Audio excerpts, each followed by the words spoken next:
नमस्कार। Suryanagari unique law classes के YouTube channel पर मैं उर्मिला राठी आपका हार्दिक स्वागत और अभिनंदन करती हूँ।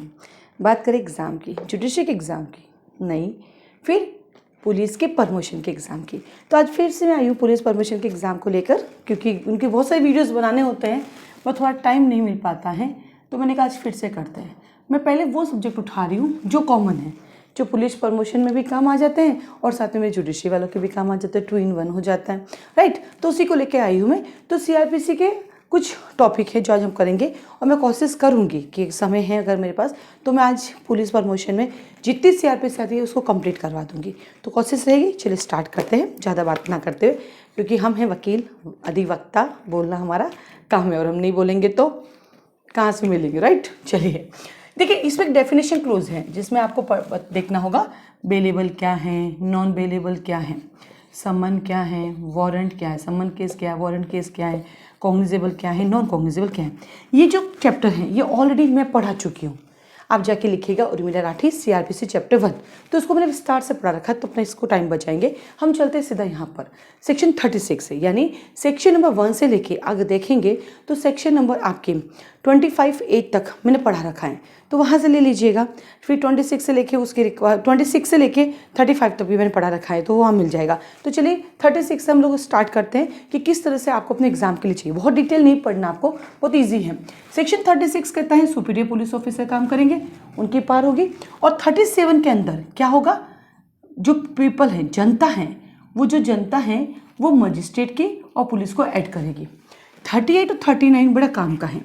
सेक्शन 38 और 39 नहीं, 38 और 39 नहीं, 37 और 38 ये बड़ा काम का है। क्या कहा, सेक्शन 37 और 38 बड़ा काम का है। 37 कहता है कि हम जनता की ड्यूटी है कि हम पुलिस और मजिस्ट्रेट को ऐड करें, उनकी हेल्प करें। यदि हम नहीं करते हैं, इज अ बाउंड, यदि हम नहीं करते हैं तो हमें आईपीसी के तहत पनिशमेंट मिल सकती है। लेकिन 38 है वो प्राइवेट पर्सन जब वारंट का एग्जीक्यूशन करता है उसकी बात करता है। वो वारंट दिखाएगा, आपको उसकी हेल्प करनी है, बट ये मैंडेटरी नहीं है कि आप हेल्प करें। इन द केस आप हेल्प नहीं करते तो आपको कोई सजा नहीं मिलेगी। तो क्या रखना है कि 37 38 दोनों में ही हमें मदद करनी है। 37 में पुलिस और मजिस्ट्रेट की करनी है, 38 में प्राइवेट पर्सन जब वारंट का एग्जीक्यूशन करे तब उसकी करनी है। लेकिन क्या फ़ायदा कर दिया इन्होंने कि 37 से मैंडेटरी नहीं करेंगे तो आईपीसी के सेक्शन 172 से 180 के बीच, 172 से 190 के बीच सजा मिलेगी। कहाँ सजा मिलेगी, 172 से 190 के बीच सजा मिलेगी। और 38 के लिए ऐसा कोई प्रोविज़न नहीं है। नाउ 39 और 40 जहाँ पे पुलिस प्रमोशन में रिटर्न का एग्जाम होता है, वहाँ पर ये मेन का क्वेश्चन बनता है। प्री के लिए तो वो बनते हैं, ये मेन के लिए बनते हैं, दोनों लिखने वाले बनते हैं, लिखने पड़ेंगे, याद करना पड़ेगा। याद कैसे करोगे, एक कहानी देखना, उस कहानी से करोगे कि कब क्या करते हो, आप रॉबरी करते हो, ये करते हो, वो करते हो, उसे 12 पॉइंट को अगर आप ढंग से पढ़ोगे तो वैसे याद हो जाएंगे आपको। तो ये 12 पॉइंट में हम जनता को ध्यान रखना है। और ये 40 जो सेक्शन है गांव से रिलेटेड, जो आपके सरपंच साहब हैं, वार्ड पंच साहब हैं, जो गांव के पटवारी हैं, ग्राम सेवक हैं, उनका ड्यूटी आपको बताना कि उनके गांव में कोई हिस्ट्री सीटर तो नहीं है, कोई इंटरनेशनल सीमाओं से टच तो नहीं है, जैसे कि पाकिस्तान से टच हैं, वहाँ कोई हेराफेरी तो नहीं कर रहे हैं, क्योंकि कोई ना कोई गांव हमारी इंटरनेशनल क्या बाउंड्री से टच तो होगा ही होगा, तो उसके बारे में। तो ये दोनों आपके मेन के क्वेश्चन बनते हैं। देन आता है सेक्शन 41 से लेकर सेक्शन 60 तक।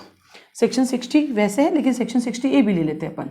सेक्शन जो आपके 41 से लेकर 60 है, यहाँ पर आपका मेन का एक ही क्वेश्चन बनता है और वो बनता है सेक्शन 41।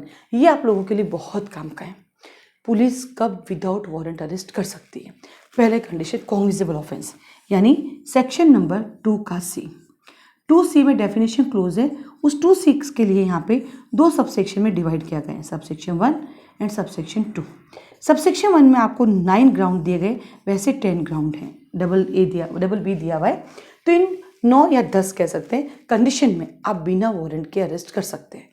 अर्थात आपको वारंट के लिए मजिस्ट्रेट के पास जाना पड़ता है। तो कॉग्निजेबल ऑफेंस में आप बिना वारंट के अरेस्ट कर सकते हैं और नॉन कॉग्निजेबल में आपको वारंट लाना पड़ेगा मजिस्ट्रेट से, तभी आप काम कर पाएंगे। ये बात कहाँ लिखी हुई है कि आपको मजिस्ट्रेट से वारंट लाना पड़ेगा, ये बात आपकी लिखी हुई है सेक्शन नंबर 155 सबसेक्शन 1, 2, 3 के अंदर, ठीक है। अब यहाँ पे सबसेक्शन 1 और 2 पार्ट में डिवाइड किया गया।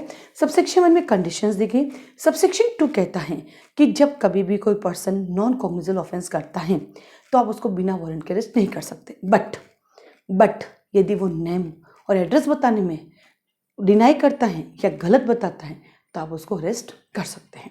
ठीक है, तो इसको रटाफिकेशन करना है, आज ही आपको याद करना, पढ़ेंगे आपको इजी वे में याद हो जाएगा।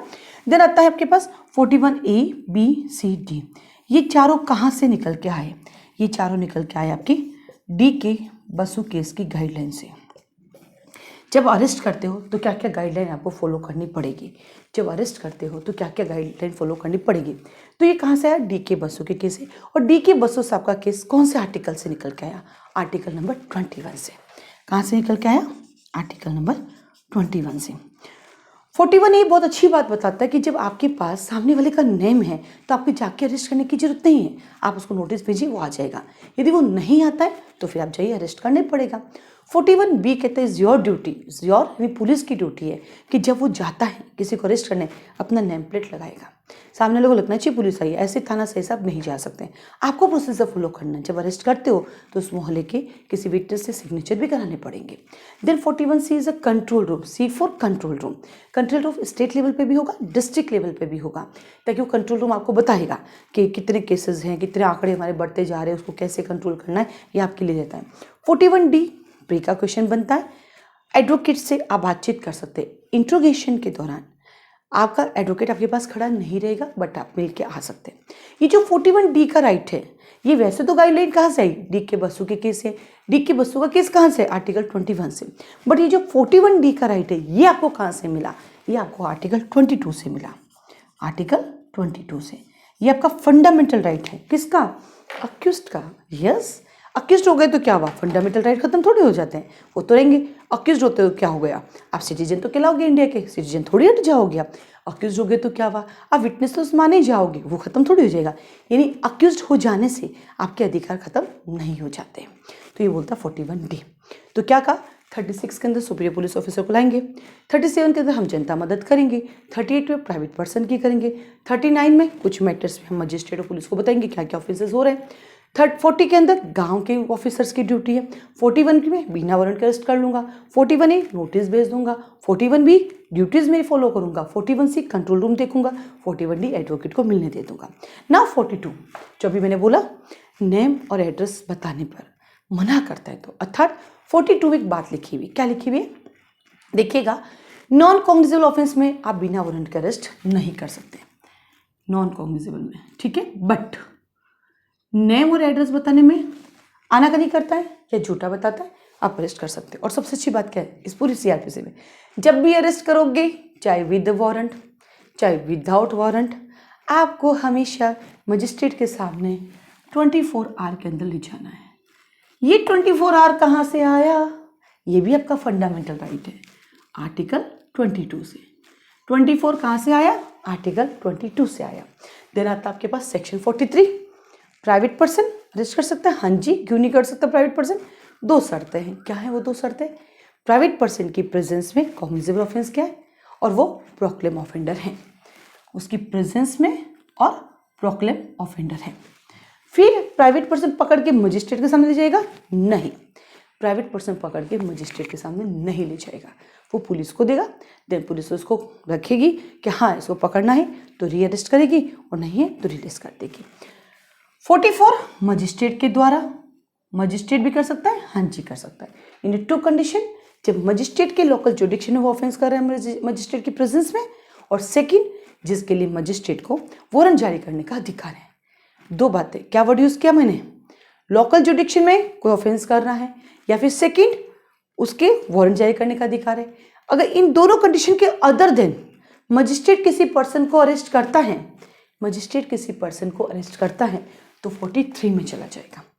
इन 2 कंडीशन के अदर देन मजिस्ट्रेट किसी पर्सन को अरेस्ट करता है तो 43 ड्यूम्ड होगा, बट इन 2 कंडीशन में मजिस्ट्रेट साहब माने जाएंगे। 45 कहता है आर्म फोर्स के ऑफिसर को एग्जेम्पशन नहीं अरेस्ट करेंगे, और करना पड़ा तो यदि वो सेंट्रल गवर्नमेंट के अंडर में काम कर रहा है तो सेंट्रल गवर्नमेंट की परमिशन से, और यदि स्टेट गवर्नमेंट में काम कर रहा है तो स्टेट गवर्नमेंट की परमिशन से। इसके अदर देन हम उनको अरेस्ट नहीं कर सकते, इसके अदर देन हम उनको अरेस्ट नहीं कर सकते। देन आता आपके पास सेक्शन नंबर 46, वेरी इंपॉर्टेंट। अगर आपसे पूछे एनकाउंटर कहाँ दिया गया है, तब क्या कहेंगे कि डायरेक्टली CRPC में एनकाउंटर नहीं है, बट इनडायरेक्टली CRPC में एनकाउंटर 46 सबसेक्शन 3 में दिया गया है। कहाँ दिया गया है? 46 सबसेक्शन 3 में। अदर देन आपके पुलिस के रूल्स में बताया गया है एनकाउंटर क्या है, बट सीआरपीसी में इनडायरेक्टली बताया गया है। और इसकी एक अच्छी काम क्या है कि आफ्टर सनसेट बिफोर सनराइज किसी फीमेल को अरेस्ट नहीं कर सकते। आफ्टर सनसेट बिफोर सनराइज किसी फीमेल को अरेस्ट नहीं कर सकते, बट अर्जेंट है तो करना पड़ेगा। किसकी परमिशन लेंगे? First class magistrate.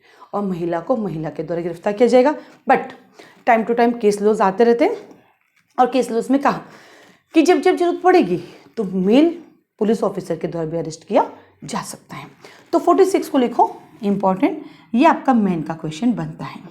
Then 47 main का क्वेश्चन बनता है, क्या करना है आपको? अरेस्ट, सर्च करना है, घर पे जाना है। दो बातें ध्यान रखना है 47 की जो ट्विस्ट है, पुलिस ऑफिसर बिना वारंट के आ सकता है इस चैप्टर के थ्रू, आपके घर की तलाशी ले सकता है अगर मैटर ऐसा है, अगर मैटर बड़ा वाला है तो, मतलब रिग्रेस है तो। लेकिन प्राइवेट पर्सन आपके घर पे तभी आएगा जब उसके पास वारंट होगा। और इन सिचुएशन को छोड़कर अदर किसी मैटर में पुलिस के पास भी वारंट होना चाहिए। टीवी में देखते ना, आपके पास सर्च वारंट है क्या? वो सर्च वारंट कहाँ देखते हैं अपन? सेक्शन नंबर 100 में। इसलिए पूछ लेते हैं सेक्शन 100 और सेक्शन 47 एक साथ। 47 में बिना वारंट के पुलिस एंटर कर सकती है, और सेक्शन 100 में पुलिस जो है वारंट के साथ एंटर करती है। पुलिस जो है वारंट के साथ एंटर करती है, और प्राइवेट पर्सन के लिए वारंट होना जरूरी है। सेक्शन 48 पूरे इंडिया में कहीं पर भी पीछा कर सकते हो। ऐसा है कि हाँ, पुलिस तो पुलिस है, वो इंडिया की कहीं भी हो सकती है, पूरे इंडिया में कहीं भी पीछा कर सकते हैं। 49 कहता है भैया अननेसेसरी रेस्ट्रेंट मत करना। एक लड़का है, उसका शौक है कि मुझे ना सांकले पहराई जाए, मतलब ऐसे ठक ठक करके चलूंगा मैं। चोरी की 200 रुपये की, बोला ऐसा थोड़ी होता है, 200 रुपये की चोरी में तुझे इतना क्यों रेस्ट्रेंट करेंगे? हाँ, अगर तुम बड़े क्रिमिनल हो तो करना पड़ेगा, अन्यथा नहीं। तो 49 कहता है उतना ही रेस्ट्रेंट करेंगे जितनी जरूरत है। सेक्शन 50 कहता है अरेस्ट करने वाले को उसको ग्राउंड्स बताएंगे। क्या करेंगे? ग्राउंड्स बताएंगे। और क्या करेंगे? उसको बताएंगे तेरा मैटर बेलेबल है या नहीं। क्यों? ऑफेंडर को थोड़ी पता, ये देख के थोड़ी ऑफेंस करता है, बेलेबल ऑफेंस करने जा रहे हैं, नॉन बेलेबल है, तो उसको बताना पड़ेगा कि तेरा जो ऑफेंस है वो बेलेबल है या नॉन बेलेबल है, ताकि वो अपनी व्यवस्था कर सके। इन सबको जो मैं पढ़ा रही हूँ ना, तो डायरेक्ट साथ लेके बैठना, तो आपको जल्दी जल्दी याद हो जाएगा। ठीक है। देन 50A वो कहेगा मेरी फ्रेंड को कॉल कर दो। क्यों? पापा को कॉल किया तो दोबारा घर से बाहर निकलना बंद हो जाएगा। तो ऐसे काम में दोस्त ही काम आते हैं, यही दोस्त दोस्त की पहचान होती है। तो 50 कहता है आप जिसका नाम लेंगे उसको फ़ोन करके कहेंगे तेरा दोस्त हमारे पास है। देन 51 कहता है हम तुम्हारे सर्च करेंगे, बॉडी का सर्च करेंगे। 51 और 52। 51 कहता है देखो महिला की सर्च करनी है तो शिष्टता का ध्यान रखा जाएगा, और पुरुष को सर्च करेंगे, ध्यान से देखेंगे, उसके पहनने के कपड़े के सिवाय उसकी बॉडी से सब चीज़ें ले लेंगे, एक लिस्ट बनाएंगे और उनको दे देंगे, और एक लिस्ट पुलिस के पास रहेगी। और महिला का शिष्टता से व्यवहार करेंगे। यहाँ से प्री का क्वेश्चन बनता है। 52 आपकी बॉडी पे कोई वेपन्स मिलता है तो वो भी ले लिया जाएगा। देन 53, 53A, 54 तीनों ही मेडिकल से रिलेटेड है, तीनों में ही मेडिकल कराते हैं। 53 में अक्यूज्ड पर्सन की, 53 में रेप के अक्यूज्ड की, और 54 में अरेस्टेड पर्सन। अब देखिए इसमें कौन कराएगा मेडिकल? सब इंस्पेक्टर की रैंक से, बिलो ना हो, सब इंस्पेक्टर की रैंक से। यहाँ ऐसा कुछ नहीं कहा है। अब एक और चीज़ बताता है आपको, 53 और 54 में डिफरेंस क्या है? एक जगह यूज़ किया गया अक्यूज्ड पर्सन, एक जगह यूज़ किया गया अरेस्टेड पर्सन। देख लीजिएगा अपने बैरिक में। अक्यूज्ड पर्सन यानी आप पहले से वो काम करें जो लॉ के द्वारा प्रोहिबिटेड है। इट्स मीन आप ड्रिंक करके गाड़ी चला रहे, जबकि ड्रिंक करके गाड़ी चलाना ही मना है, तो इट्स प्रोहिबिटेड, फिर भी आपने चले, you are a call accused. अन्यथा हम कहते हैं ना जब तक कि प्रूव ना हो you don't call me accused, कहते हैं ना अपन, पर यहाँ पे आपने ऑलरेडी वो काम किया जो प्रोहिबिटेड था। 54 में इल्ज़ाम लगाया, सब क्रूअल्टी की, सब चोरी की, सब प्रूव हुआ नहीं हुआ, होगा तब now I am call arrested person.